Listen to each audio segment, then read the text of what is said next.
ನಾರಾಯಣ ಸ್ವಾಮಿ ಅವರೇ,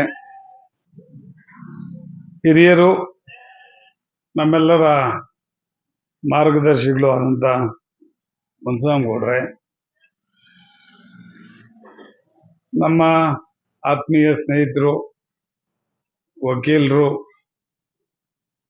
ತಾಲೂಕ್ ಪಂಚಾಯತಿ ಮಾಜಿ ಅಧ್ಯಕ್ಷರು ಆದಂತ ಶ್ರೀನಿವಾಸ ರೆಡ್ಡಿ ಅವರೇ, ಮಿತ್ರರಾದಂತ ಕೆಪಿ ಟ್ರಾವೆಲ್ಸ್ ಮಾಲೀಕರಾದಂತ ಪ್ರಭಾಕರ್ ಅವರೇ, ಡೆಪ್ಟಿ ಮ್ಯಾನೇಜರ್ ಆದ ಕಿರಣ್ ಅವರೇ, ಕನ್ನಸಂದ್ರ ಗ್ರಾಮದ ಅಧ್ಯಕ್ಷರೇ ಶಂಕರಪ್ಪನವರೇ, ಚಿನ್ನಣ್ಣವರೇ, ಎಲ್ಲ ಆತ್ಮೀಯ ಬಂಧುಗಳೇ, ಈಗಾಗಲೇ ಎಲ್ಲರೂ ಕೂಡ ಮಾತಾಡಿ ತಮ್ಮ ಅಭಿಪ್ರಾಯನೆಲ್ಲ ಹೇಳಿದ್ದಾರೆ. ಸರ್ವ ಸದಸ್ಯರ ಸಭೆಯಲ್ಲಿ ಬೇರೆ ಊರುಗಳಿಗೆ ಹೋದಾಗ ಅನೇಕ ಪ್ರಶ್ನೆಗಳಿರ್ತವೆ. ಆದರೆ ಅಂಗೊಂಡಹಳ್ಳಿ ಗ್ರಾಮಕ್ಕೆ ಬಂದಾಗ ಮಾತ್ರ ಹೆಚ್ಚಿನ ಪ್ರಶ್ನೆಗಳೇನಿರಲ್ಲ.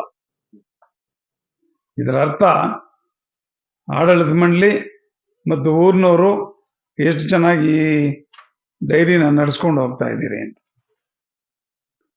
ಅಂಗೊಂಡಹಳ್ಳಿಗೆ ಬರಬೇಕು ಅಂದ್ರೆ ಸಂತೋಷ ಆಗ್ತದೆ, ಅದೇ ದುಃಖ ಆಗೋ ಕಾಲನೂ ಇತ್ತು. ಯಾವಾಗಲೂ ಈಗ ಹೋಗ್ಬೇಕಾದ್ರೆ ನಮ್ಮ ಮುನ್ಸಾಮಗೌಡ್ರ ಮನೆ ಹತ್ರ ಪ್ರೈವೇಟ್ ಡೈರಿ ಕ್ಯಾನ್ಗಳು ಇರ್ತಾ ಇದೆ, ಈ ಕಡೆಗೆ ಪಕ್ಕಕ್ಕೆ ಏನಣ್ಣ ರೋಡಲ್ಲೇ. ನಾನು ಮುನ್ಸಾಮಗೌಡ್ರನ್ನ ಚಿನ್ನಪ್ಪನ್ನ ಯಾವಾಗೂ ಕೇಳೋದು, ಏನು ಯಾವಾಗ ಡೈರಿ ಮಾಡ್ತೀರಿ ನೀವು, ಹಿಂಗಾಗೋಗಿದೆ ಅಂತ.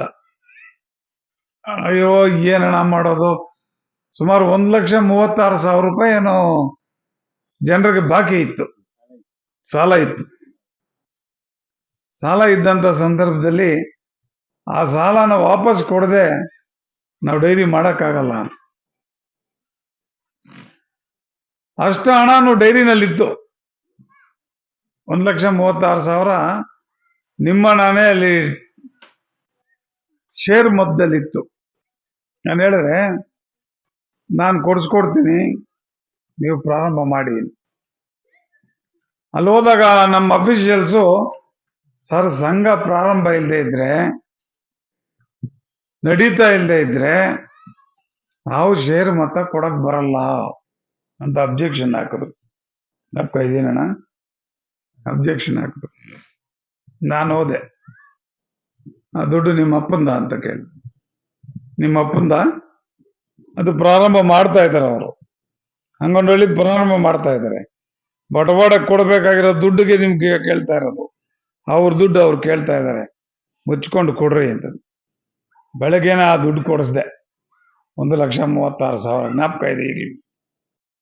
ಆವತ್ತು ಎಲ್ಲರೂ ಸೇರಿ ಊರ್ನವರು ಪ್ರಾರಂಭ ಮಾಡಿದ ಈ ಡೈರಿ ಇವತ್ತೆಷ್ಟು ಚೆನ್ನಾಗಿ ನಡ್ಕೊಂಡ್ ಬರ್ತಾ ಇದೆ ನೋಡಿ.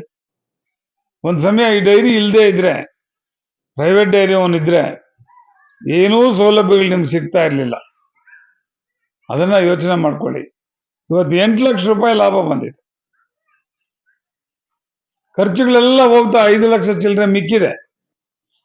ನೀವು ಊರಿಗೆ ಬೇಕಾದ್ರೆ ಬಳಸ್ಕೋಬಹುದು. ಇದನ್ನ ನಿಮ್ಮ ಆಡಳಿತ ಮಂಡಳಿನಲ್ಲಿ ತೀರ್ಮಾನ ತಗೊಂಡು ಇದನ್ನ ಊರಿಗೆ ಬೇಕಾದ್ರೆ ಬಳಸ್ಕೋಬಹುದು. ಇಂಥ ಒಂದು ಸೌಲಭ್ಯ ನಮ್ಮ ಈ ಸಹಕಾರ ಸಂಘಗಳಲ್ಲಿದೆ. ಇವುಗಳನ್ನ ಚೆನ್ನಾಗಿ ನಡ್ಸ್ಕೊಂಡು ಹೋಗ್ತಾ ಇದ್ದೀರಿ. ಮುಂದಕ್ಕೂ ಹಿಂಗೆ ಚೆನ್ನಾಗಿ ನಡ್ಸ್ಕೊಂಡು ಹೋಗಿ. ನಮ್ಮಿಂದ ಏನ್ ಸಹಕಾರ ಬೇಕೋ ಅದಿದ್ದೇ ಇರುತ್ತೆ ಅಂತ ಹೇಳ್ತಾ ನಾನು 2 ಮಾತು ಮುಗಿಸ್ತಾ ಇದ್ದೀನಿ. ಜೈ ಹಿಂದ್, ಜೈ ಕರ್ನಾಟಕ.